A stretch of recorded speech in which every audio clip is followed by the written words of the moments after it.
Hello, friends. I would like to discuss the very enigmatic question in Buddhism that has come up in a meeting that His Holiness the Dalai Lama had, and I'd like to discuss this with you.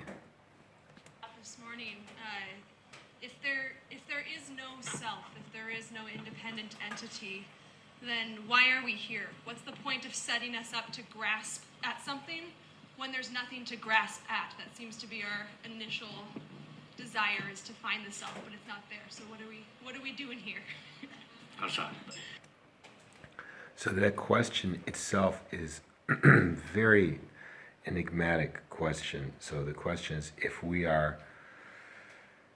really don't have any sense of, if there really is no independent self, no existence in that sense of an independent sense of self, then why are we here? Why do we search for that independent existence? And what I would like to say about this is that if you accept that question in entirety, is really the answer to the question. So the point is that you are not happy with this situation. You have a deep need for independence, and that is humanity, and that is science. So we developed Darwinian evolution, and we now have developed this mind, and the mind is, of course, evolving, just like everything else, and the brain and everything as well.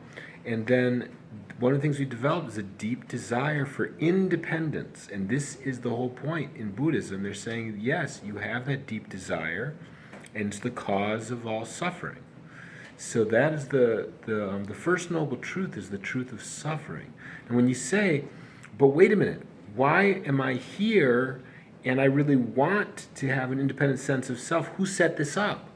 Why is it set up like this? And the answer is, look, nobody set it up. There is no creator God, and it's not going to change. It is like this. And just accepting that reality, that it is like this.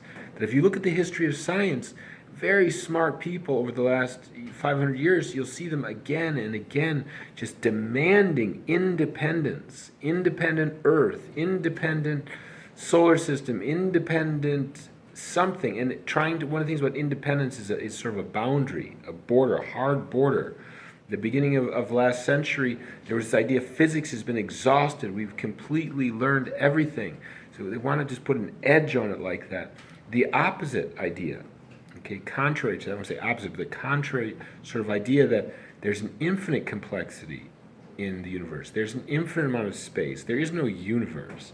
That there's an infinite amount of energy and space and time in the past and time in the future that just goes infinitely. And there's infinite complexity in everything. So any one little thing, the symbols, this my cell phone notes, may have an infinite number of components that have evolved over an infinite amount of time. Infinite. So that's without the border.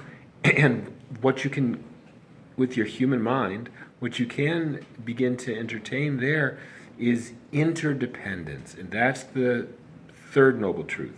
So the cessation of suffering is that we can find some first conceptual understanding and then more intuitive understanding of interdependence. That one thing arises in a chain with an infinite number of causes before it, and that's the true existence of all things, is what they call emptiness. There's nothing really empty about it, other than it's empty of individual existence, but it's very full of everything. So what they call that, shunyata. So whatever, there's a million languages. And then you really, again, don't put a border around it. Tibetan, what Tibetan? That thing's been evolving for infinite amount of time. What English? You say English, Russian, German.